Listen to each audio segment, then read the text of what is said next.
Shout out Bird. Hey. These people do not understand. I'm moving as fast as I can. Sending my prayers to God. He doing whatever he can.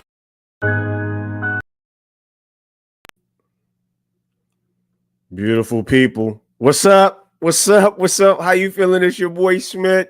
Checking in with Smith the speaker. You know how I get down. You know what I'm saying? Welcome to another episode.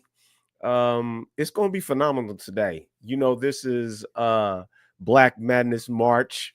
And my guest today is different. You see what I'm talking about. Like, it ain't what you like. I always get like, this dude is different. You know what I'm saying? Different in a great way, in a phenomenal way. Gonna have your attention for these next 30 minutes or so. You know what I'm saying? We're gonna dabble, we're gonna talk, we're gonna discuss.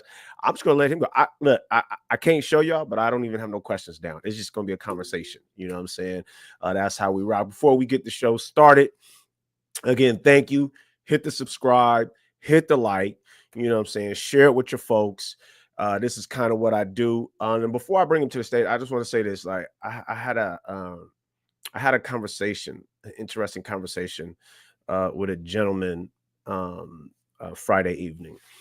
And it is so important to understand the relevance, the purpose of young voices.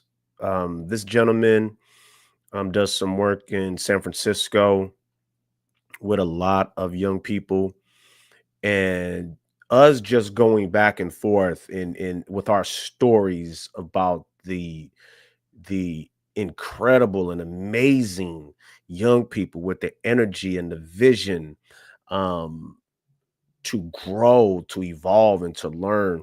But sometimes it's muffled, it's oppressed, and then they're almost isolated and feel victimized by a system that doesn't think that their thoughts are worthy. You know what I'm saying? And so we had a great conversation.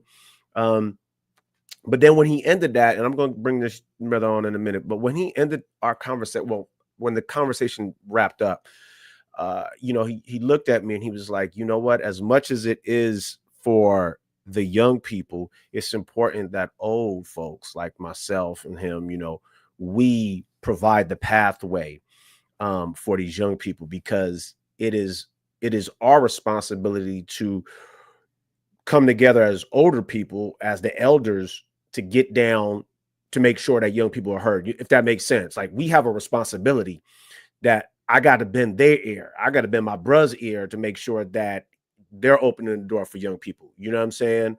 So I thought it was just really organic. Like, everything I'm doing, like, is organic. I thought it was organic that conversation happened.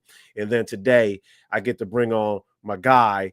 Welcome to the man. Look, welcome to the stage, my man, Lamar. Lamar, what's good with you, young man? Yo, what's good, Uncle Smith? Man, you know me. I'm tapping in with you. Yes, sir. I know you got a bio. Bio, where do you see that at? Let me find this real quick. All right, I'll tell you what. I got so much faith in you. Create a bio on the fly. Tell me about yourself. All right. So a bit about me is you know me. I'm Lamar. I am currently 12 years old, about to turn 13 in a month. Uh, I'm just trying to do my best in school, and I just wanted to talk to you about some stuff. So Okay. that's why I'm here. Man, now see, ladies and gentlemen, that's how you do a bio on the fly. Get to the point, in and out, almost like an elevator pitch. Tell me who you are, what you're trying to do, where you're trying to go. Boom, bam, tie it up in a bow, wrap it up, send it home. All right, my man, what school you go to? No. Let's not say that. Let's not say that. Do you enjoy the school you go to? Yeah. What's the environment like at your school? What's the environment like on campus? Very friendly. You can tell that the staff there really care about the education of the kids and keeping kids safe. So, Okay, that's good. Um, how do you feel you fit in the whole scheme of your campus? You know, I don't know if you do like you're on student body government, or maybe you're a part of a, you know, some extracurricular activities. Like, how do you think you fit in on your campus in the environment? I feel like I fit in because I attract people to talk to me. So So you're a social knowing butterfly. that, definitely. Okay. Okay. With you being a social butterfly, Mr. Engagement, uh, do you feel welcome at your school? Absolutely. Are you the Absolutely. ambassador of your school? Um, no, I No. was last. So are you the guy that when a new kid comes, do you approach that new kid and be like, hey, yo, welcome? Or do you kind of like wait and see and catch a vibe on the new kid? I'll say hi so I can catch the vibe on the new kid. Okay. So now let me ask you this: since you Mr. Social Butterfly, um, is a vibe a real thing for you? Like, can you see someone at your school and be like, man, I'm cool with that vibe? Yeah, definitely. Tell me about an instance when you was like, nah, man, I'm not cool with that vibe. Um, so once there was a new kid coming into one of my classes, I went up to introduce myself, say hi, and I just felt his presence was like not very positive. Okay. Okay. Was it So something he did? Was it the way he talked? Was it the way he looked? it was kind of the way he was talking to other people. Very it was definitely not the tone that you would expect Okay. from somebody as new. I got you. I got you. Um, when like a new person comes into the school or to the classroom. Help me out. Are you still in just one period, or do you have multiple classes throughout the day? Oh, we have multiple classes throughout the day. Now, do you guys do like 6 or 7 classes daily, or do you break it up and do like 3 classes on Monday, 3 classes on Tuesday, and then revert and and keep it going like that? It's 9 classes daily. 9 classes. Oh my! But Tell me, tell me middle one is a school homeroom. homeroom is only like 10 minutes. Okay, I'm old. Trust me, it's homeroom, 7 classes, and lunch in the middle. Break it down for me. So what's your schedule look like? Um, What time do you arrive at school? around maybe around like 9. 9. Okay, so we got a long day then. If you got 7 classes, we talking about a long day. So you get there at 9, then what happens? How's it unfold? So I go into homeroom. I talk with my friends there. Then I go into my next class, which is research. What's the purpose of homeroom? Well, what's going on in homeroom? My homeroom is orchestra, so I just practice my instrument and read the music. What So, what what what instrument you playing? violin. Violin. I love it. Hey, that's crazy. We, we have bought our oldest son a violin when he was probably 8 years old. He broke the strings and threw it away, and it was all done. So that was his extent with the violin. So congratulations to you, man. Keep it up. I want to see you at the somebody's orchestra symphony playing the violin. All right, go ahead. Keep going with your classes. What they looking like? So second is research, which is really just like reading and writing. Okay. My comprehension. Okay. It's pretty fun class Cool. because I like reading. So Okay. Now, is each class about 40 minutes? yeah, around like 40, 50 Okay. minutes. So we got comprehension. You like that? What's next? Next is orchestra again, but like it's the full class.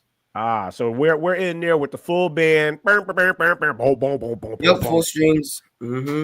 What is this guy the conductor?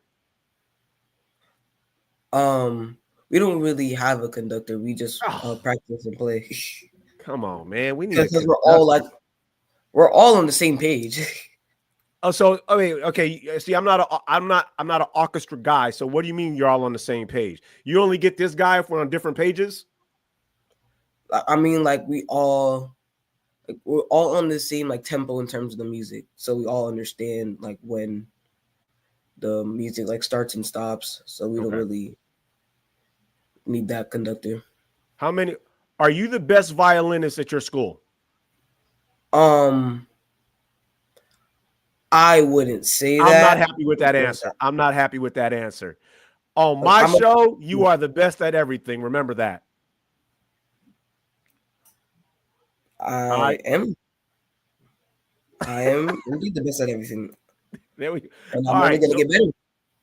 hey, there's always room for improvement, even if you're the best. Mhm. All right. So we got Right? orchestra. Then what's up? Then I go into science, Ooh, which which one? Which kind of science? um it's a mix of everything, and it's one of my 2 high school credit classes. Okay, so if it's a mix of everything, we're talking geology, biology, like Not that. that far, like a bit of chemistry, a bit of like space and earth science, a bit of like some of the biology, but like the basic biology, not going Well, like too deep into it.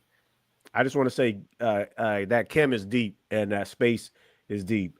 Do you plan on being an astronaut or ever going into space to where this particular class might be helpful? Um, I don't really plan into going into space or any of that like that. I don't think that's my thing. Okay. But the class is interesting and fun though, and I like it. Okay. I like it. It sounds interesting. All right. So we got science. Then what's next? Is it lunch? Yup. Tell me it's lunch, man. What's your favorite lunch?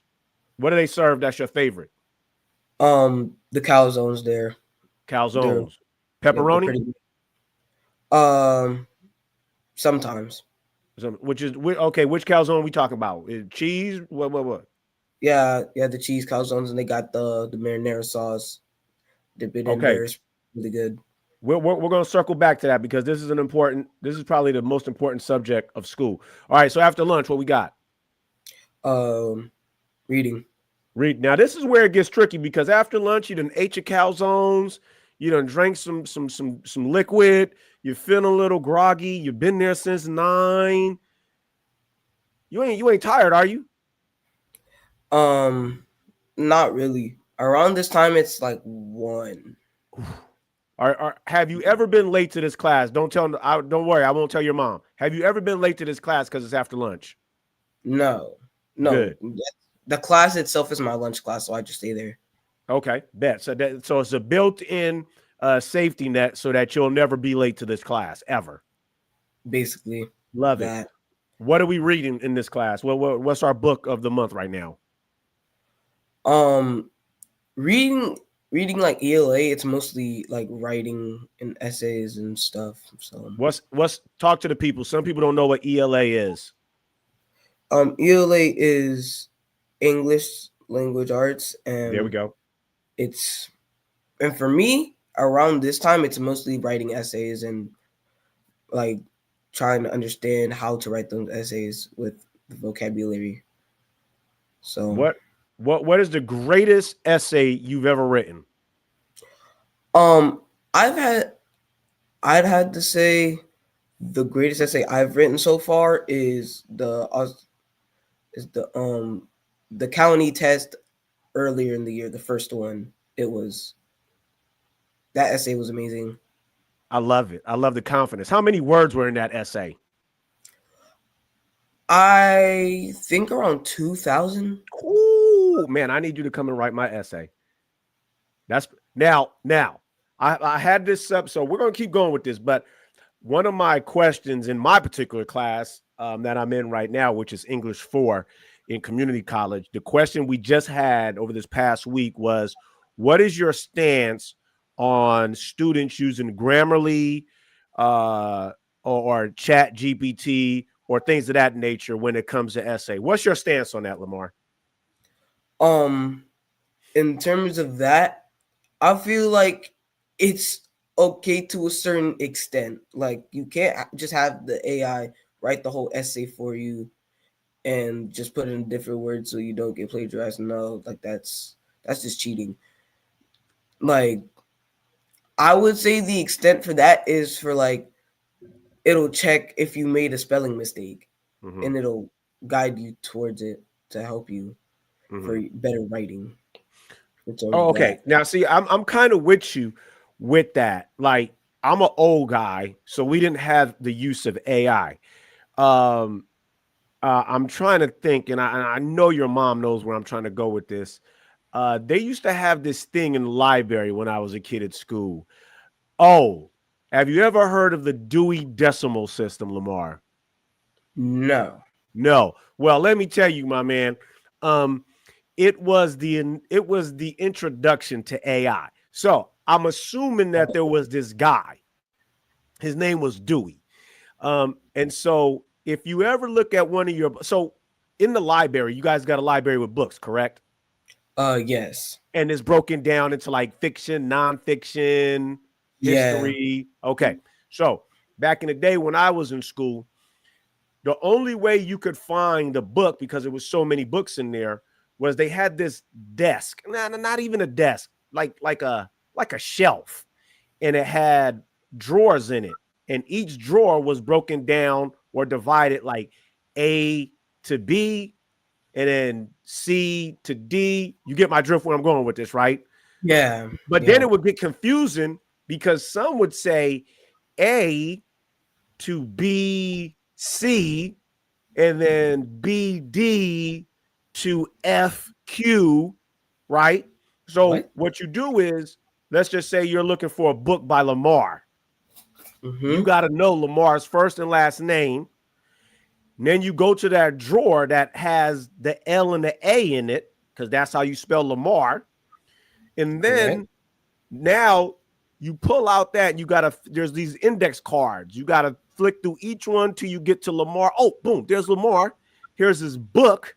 And on that, so this little card, this index card, it's Lamar's name, it's the book, Correct. and then it's the number, the Dewey Decimal number. So it could be 331.74. Now you got the Dewey Decimal number, 331.74. Now you got to walk to the part of the library, and on the library stalls where the books are located, it has the Dewey Decimal System. So you have 300 to 400. You got to go into that row. Does that make sense, Lamar? Yeah. It's kind of That was like our way of researching. Like you had to go to the Dewey Decimal System and then use the encyclopedia. And now they say, if you're going to write on, let's say you got a space class, or your science class is space, you want to write on the first shuttle that went to space. You use the encyclopedia after you found it, but you can't use every single word because now it's plagiarism.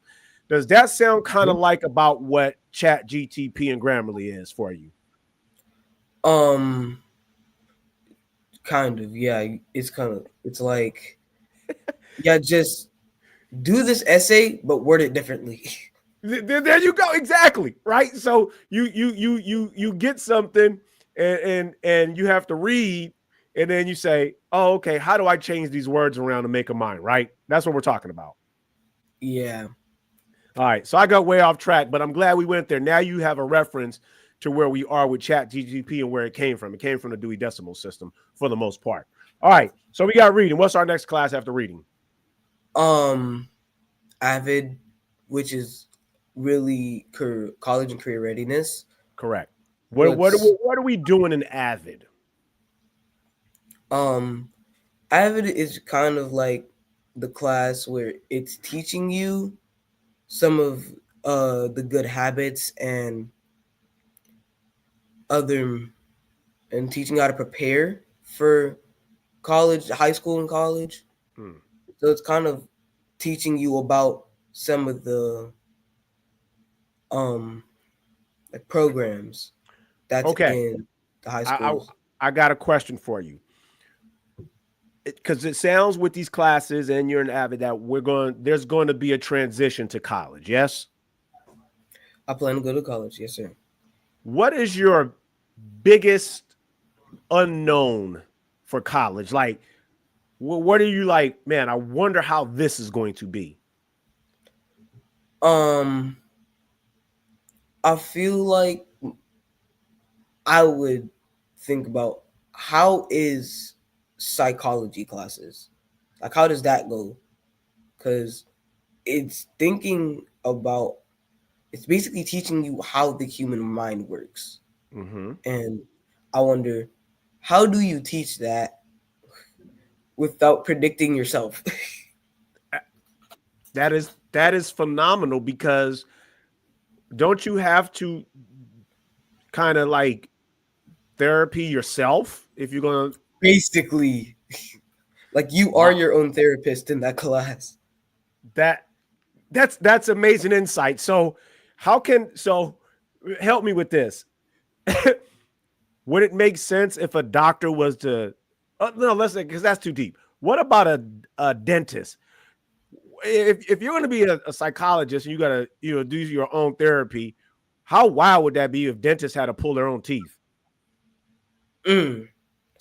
That would be crazy. Like, how do you feel about pulling your own teeth and be like, oh? So I had an uncle Lamar who was in Vietnam War, and he pulled his own teeth out with pliers. Oh, yeah, that's a great response, Lamar.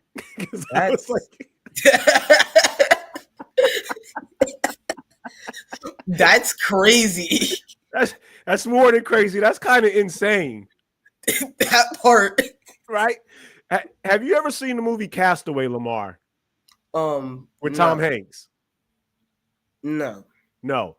Check that movie out, man. There's one part in there where he was in a plane crash. He got stranded on the island by himself for like 4 years.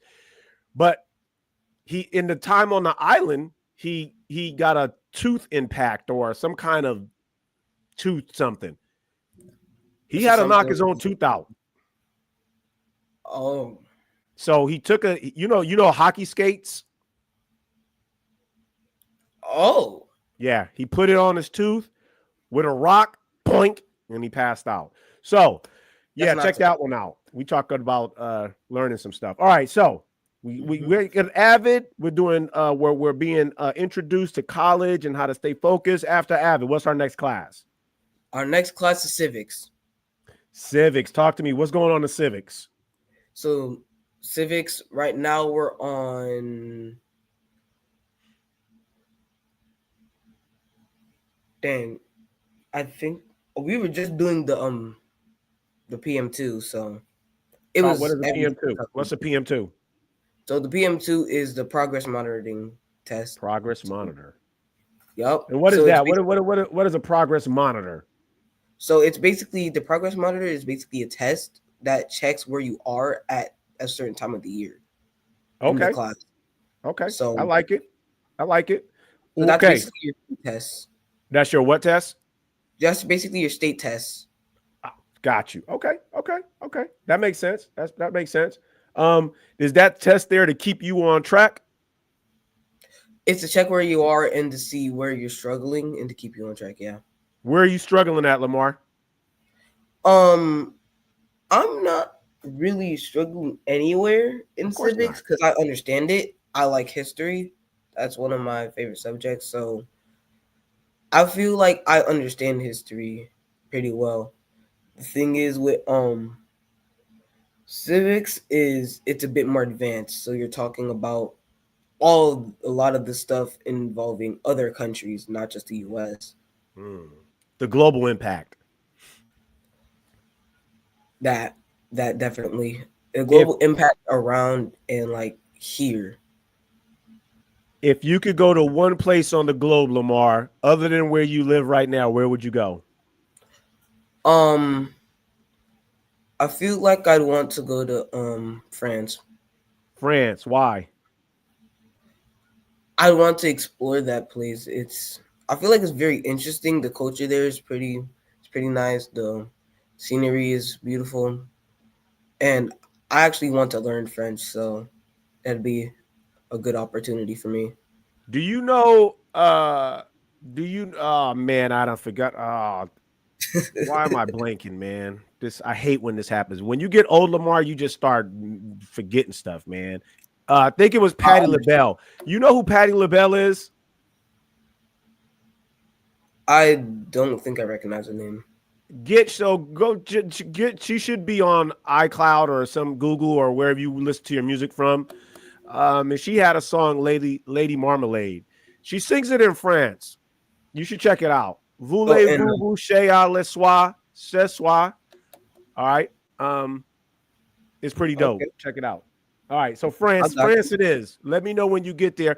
So let me tell you, do you know where, since you're going to France, you're interested in France, do you know where the Statue of Liberty come from? Yes, it came from France. Why?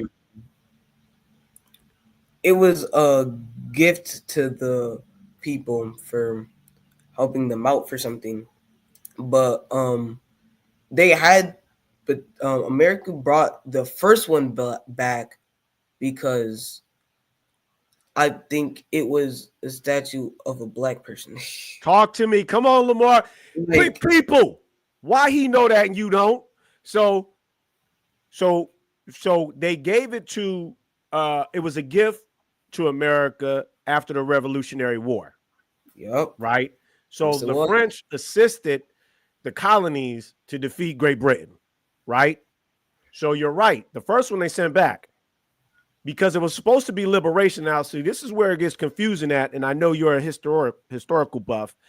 The irony was that the colonies were fighting back against oppression and taxes without representation, while at the same time they were oppressing black people without representation. So that was the purpose that the French gave them, that black person. Now, the one that's there, what's the one unknown, if you do know, about the current Statue of Liberty that sits at Ellis Island right now? What's the one thing that they don't show that you can't see? The inside of it. Come on, it's one more. It's obvious. Well, it's obvious, but it's not obvious because they don't talk about it. I'm gonna help you. The French were insistent that America realizes and reconciles the fact that it was built from slavery. So right now, on the current Statue of Liberty, there are chains and shackles on her feet. That's right. There we go. Picture it. That's right, my man. All right, so we got France. We're in civics. Do we got one more class or two more classes left? We got one more. What is it? Algebra. Algebra 1. Algebra. How are we doing in algebra? What's going on? Struggling. That class is not. It is not it for me. Okay. But I could get through it. I'm getting through it as best I can. Okay. So I failed algebra in the 7th grade and the 8th grade.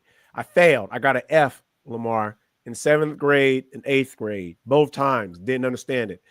I met a teacher, Mr. Guile, old white guy, and he taught me about templates. There are templates in algebra, and if you understand the templates and learn the templates, Lamar, I promise you, algebra will become a breeze because it doesn't matter what the expression is. It doesn't matter what the variable is. It doesn't matter what the slope ratio is. As long as you understand the template, it'll be a breeze, and it'll walk you right on into geometry, trigonometry, calculus, and all of that good stuff. All right, algebra 2 and all that. And all of that's beyond in math. I see you working. So we got all these classes. The day ends. It's 3 o'clock, 4 o'clock. How are we feeling emotionally and physically, Lamar? Physically, I'm feeling okay. I just want to go home at this point. But Do you walk home or do you catch the bus?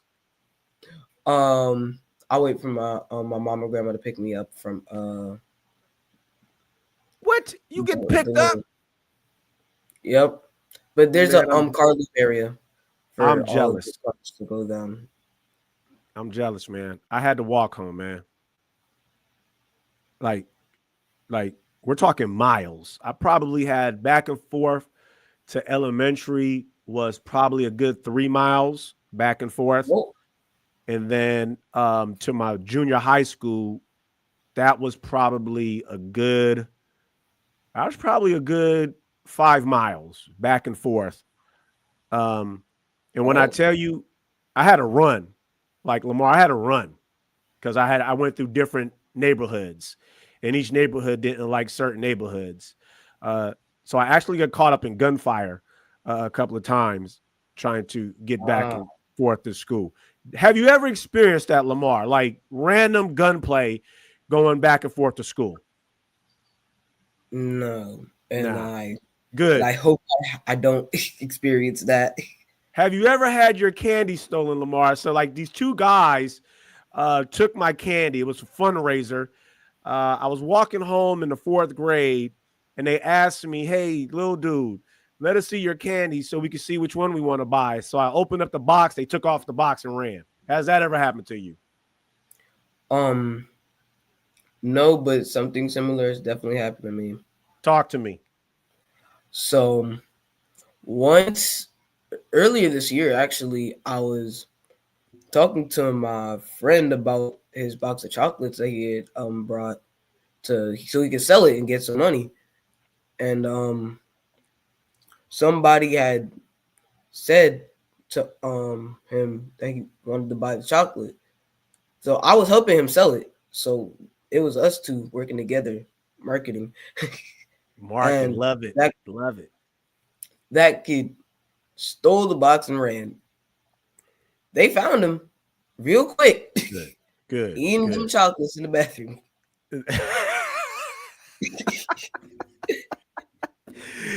Best place to go. And guess who found him eating them chocolates in the bathroom? You did. Yup. My man. 7th period. I love it. Not you ain't gonna steal from me and get away from it. I'm like a hound dog. I'm on you, bruh. I can smell that chocolate. I'm coming to get you. Yeah. I love it. I let that. That's an entrepreneur for you. I love it. Don't let nobody take nothing from you. Lamar, you got a long day. You got a lot of classes. For a young black man such as you are, how do you think you are doing in school as compared to the other young black men in your school? Is it too much? Is it overwhelming? Talk to me about young black men at your school and the pressures of trying to learn and comprehend and succeed in class. For people such as myself, some of my friends are definitely young black men. We work together to help each other in our classes. It's not just us as the black people in the school. It's all of us. We come together as a group to help each other and to support each other. But I feel like that connection we all have is not just rooted in the classroom, but it's rooted outside. So in the community, in all the times we talk to each other, it's everywhere. What is the common thread when you are in community with your friends? Before we go there, I just want to say this. Thank you, Lamar, for highlighting and correcting me that, yeah, we as black folks need to stick together and do things, but it takes a collective of all people, not just necessarily black folks, Latinos, white Americans, our Hindu brothers, our Asian brothers. Yes. So thank you so much for saying that. Now, as a collective unit, the common thread in your circle, how can adults improve education? I feel like adults can try to make certain classes more fun and interesting for some of the kids, because if it doesn't capture their attention, They're just not gonna care as much, and the only thing they're gonna care about is that number on the page at the end of that quarter. So it's not That helping them at all. that So that that number, you mean the grade? correct. Okay. So where you want to focus on that you think could better help young folks in the education world is the actual process to get to the grade. Correct. I I feel like some of the teachers are making it a bit less, making it a bit more difficult to capture the kids' attention for them to really like understand and comprehend what they're trying to say, and they're just not making it so that they can actually like pay attention, and they're just gonna yell at them the whole class for not paying attention. That's not helping anybody. When you say pay attention, is technology part of the barrier for young folks? Are people on their phone in class, or are they talking to one another because they lack there's no interest in the class? Is that part of the challenge? Definitely, that is part of it, because some classes are difficult for some people. It comes easier for others, but it all comes down to the teacher at the end of the day. You get the right teacher for the class, it'll just come right to you. But if you don't get that teacher for you, it's gonna be a rough ride. Lamar, you have a class. You are the teacher in your class, and you're teaching your favorite class of history. Mm-hmm. How would you run your class to keep your students interested so they would want to pay attention to the process? How would you make it interesting, Lamar? You are Mr. Lamar, the teacher.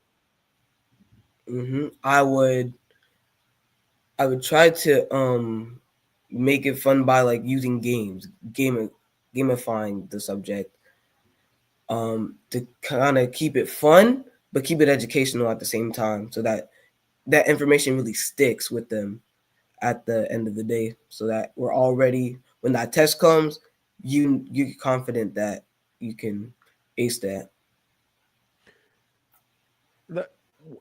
Does your school have a wellness room or a wellness center where students who may be feeling a little bit overwhelmed or have some kind of anxiety can go and kind of decompress? I believe so. You haven't utilized it, obviously. No. How many students are in the population at your school, Lamar? Around 1,000 kids. That's a lot. And what is the grade range? What is it? What do we go to? Middle school, 6th to 8th. 6th to 8th. So here, I want to pose this to you because you're a young person in school right now. You're 8th grade, correct? 7th. 7th. So you got one more year after this year at this school. Correct. So for the longest time, well, traditionally in schools, when I was in school, it was K through 6, then 7 and 8 in middle school, well, 7, 8, and 9, and then 10th grade started high school. Do you think 6th graders, because 7th and 8th graders are changing physically, emotionally, physiologically, getting prepared to go on and try to mature as teenagers in high school. Do you think 6th graders should be in schools with 8th graders? Honestly, I feel like it'd be a good experience for the 6th graders to kind of see these changes happening and realize when it's going to happen to them, so that that when it happens to them, they already know that's happening and already exposed to it. So okay, at least so they know it's normal.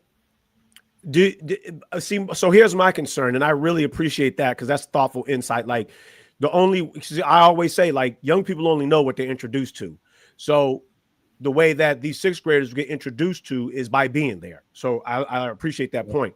On the opposite end, me as a parent, I look at it like almost I'm concerned for their safety because, you're talking about a sixth grader, right, who may be what, 11, maybe 10, 10, 9, something like that. And then they're dealing with a 12-year-old, a 13-year-old. I'm concerned about bullying. Is that a problem at your school or not just at your school, but like in the environment of what you've been accustomed to? Is bullying a problem when we have sixth graders with eighth graders? At the school I'm at currently, no. Okay. Everyone really gets along. The problem with bullying with there is that it's mostly not talked about in the same grade because they'll find out quickly. But if it's like, if nobody says anything, they won't find out until later, and it's kind of interesting to see it unfold. So it is bullying a thing on social media within the community that you might enter into? No, not in the areas of that space in my community I'm in. It's not a problem. Okay. Have you ever partaken or entered into a school board meeting? A few times. What's your thoughts on that environment? It's good to be in that space because you find out about how the school is doing and maybe how you could possibly help in terms of being a better student or being a good student for the school to not give them any more trouble than it already is. Because right now schools are going in a weird direction.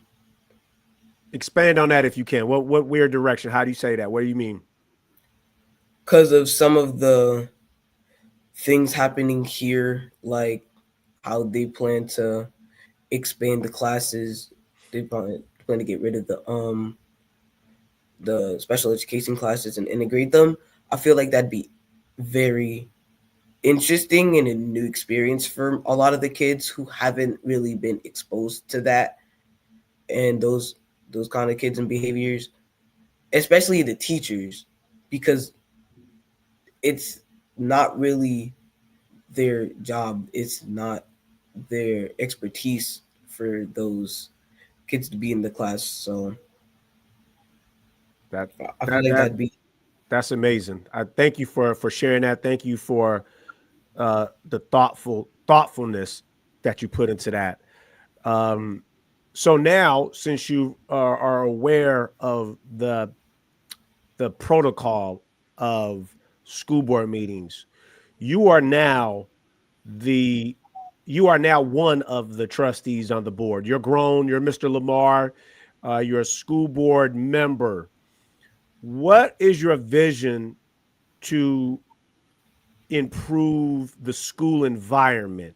Now, not necessarily as you was the teacher of your classroom when you was saying, hey, I'm going to make it interesting by implementing games to create this long-term memory building skill. But now you're responsible as a trustee of the entire district. And there's a lot that goes into that. And I don't want to get too deep, but there's funding that goes into that. There's the amount of, like you said, adding kids to rooms. You're Mr. Lamar, the trustee. What does your vision look like for the school district? I feel like everything needs to be equal, but keep it in a way that doesn't make it so that not everybody is bothered. So maybe keeping certain kids in other rooms to not disrupt classes, but like the special education classes, they plan to integrate that. I feel like that wouldn't be as good of an idea as they think, because they're gonna save money on that, but it's gonna be a pretty big distraction in the classrooms, and it's gonna make some of these classes, which isn't sticking to some kids, already it's gonna make it worse.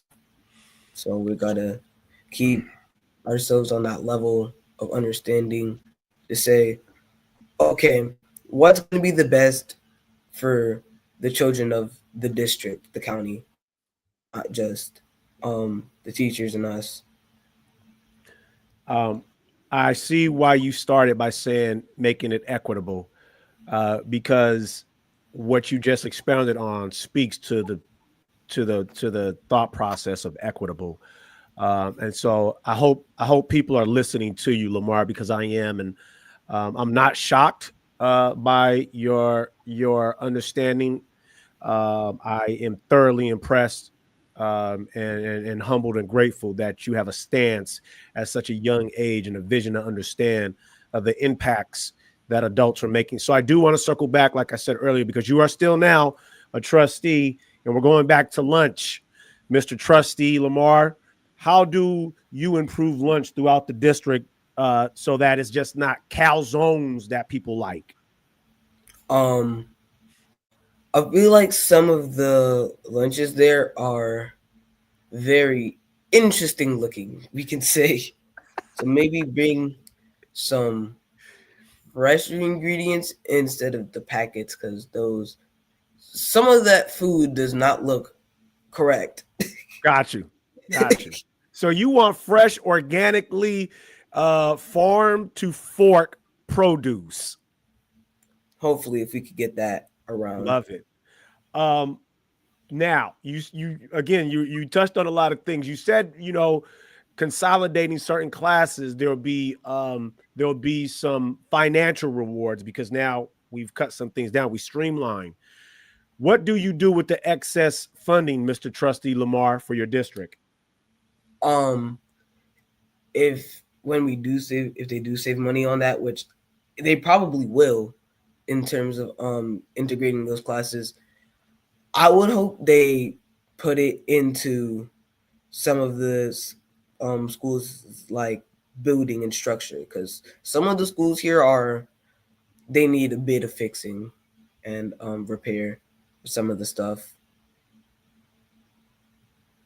I like that. That's uh that's very noble of you and absolutely responsible. Um, Let me ask you this, and we're going to wrap it up pretty soon here. You talked about the improvements of your school. What are your thoughts on like having like a technology building? So like and I'm just being George Jetson here. Are you familiar with George Jetson? Um, yeah. Okay. So I'm being real George Jetson here. Can we take that money that we're saving and consolidate and do a technology building? Something like if you go into if you enter the building, your phone automatically starts to charge. How's that sound? That sounds pretty interesting, but I don't feel that like it's needed in the schools. Okay. That automatic charges. I want to go one further. It's because of school safety. What about eye recognition to enter the building? That would be pretty interesting, and that would help actually, because some of the adults try to sometimes, not often, but sometimes they try to enter the schools not knowing who's gonna be there and just try to see if they can get a kid. So Okay. Okay. I feel like that'd be good in terms of keeping the kids safe and knowing who the parents and guardians are. So that's where we're going to put the money into eye recognition for school safety. Couple last questions. How do you think?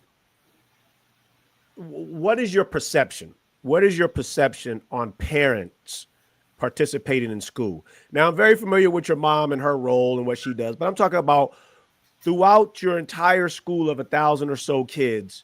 What do you see as is it a high parent participation or could that be better? In terms of parent participation, it can always be better, but at the same time, it's pretty good. Okay. As such a big school. Parents definitely participate around in all the events they host, and it's very cool and interesting to see all of the parents like interacting with the staff and the kids and all the people there. So it's So a good experience. shout out to the coolest parent you know other than your mom. Give them a shout out real quick. Shout out to my grandma. Hi, Grandma. What's up? What's up? I see you, Grandma. In closing, once you go to France and backpack around Rome and Paris and all these other great places, what's the future hold for Lamar, adult Lamar? How are we going to impact the world, Lamar? I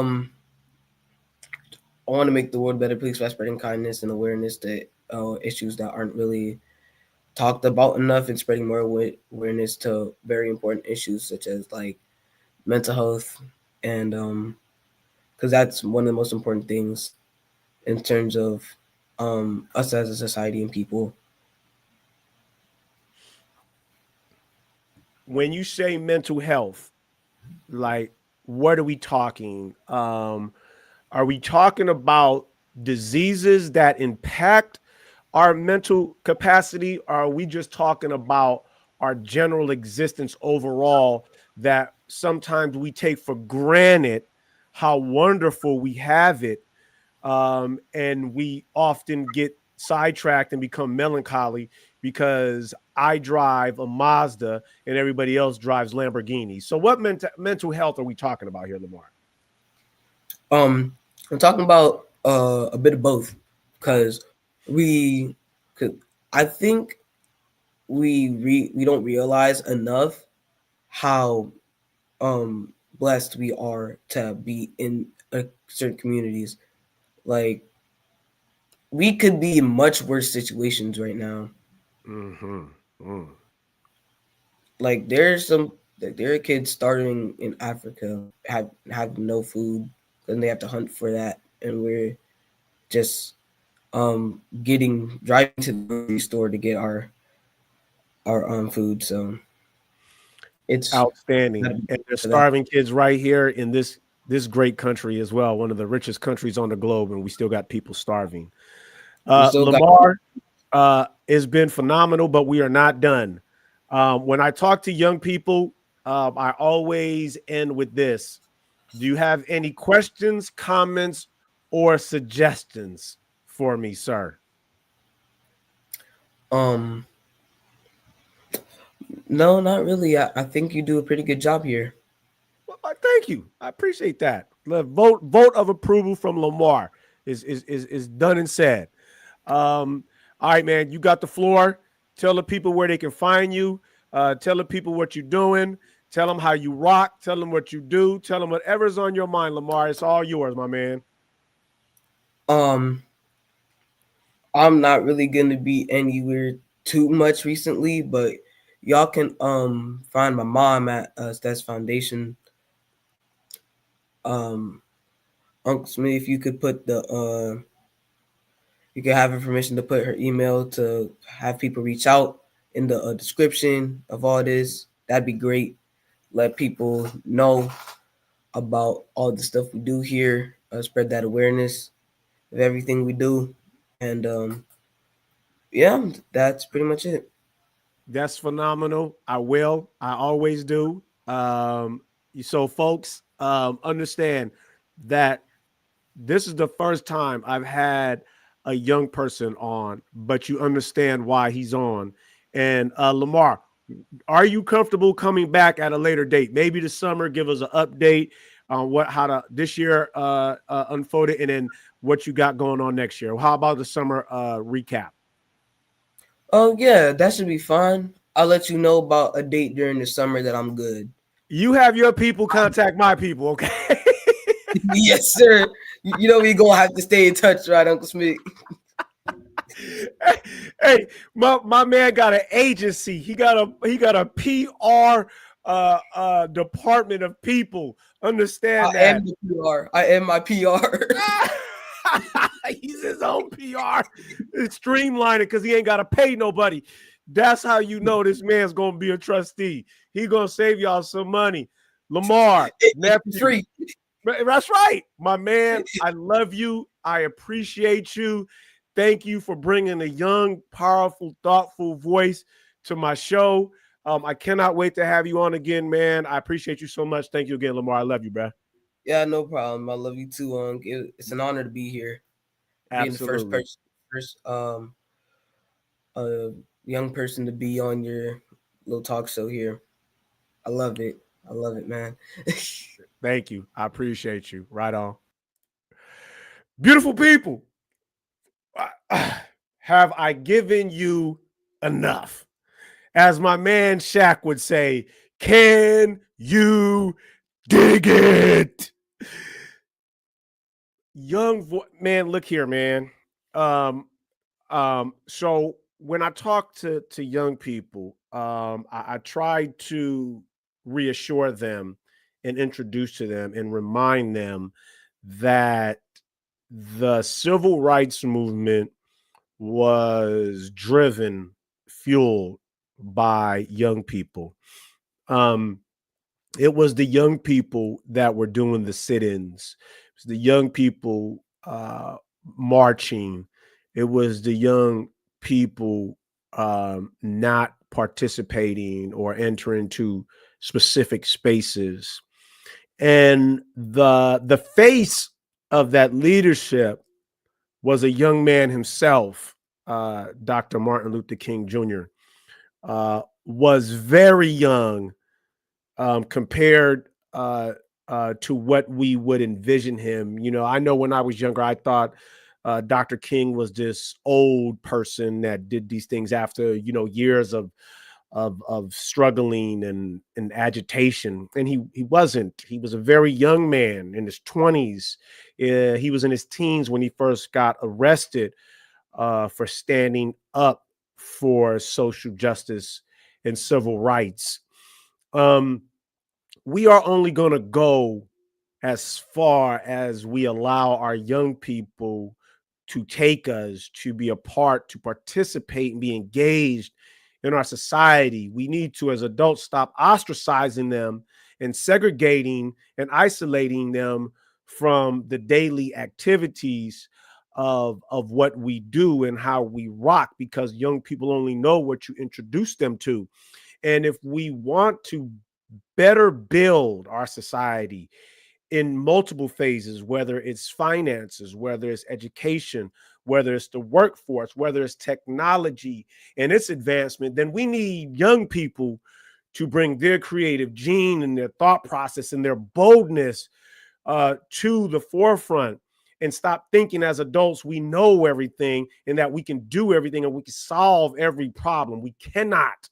We need young people to provide that fuel, just like the civil rights movement did. And that's why I'm so grateful that young Lamar came on to provide his insight and his thought processes to this, because, you know, the African saying, Kasarian Indra, is how are the young people? How are the young people is what warriors used to travel around Africa and say, because understand this, if the young people are good, then inherently the community is good and strong.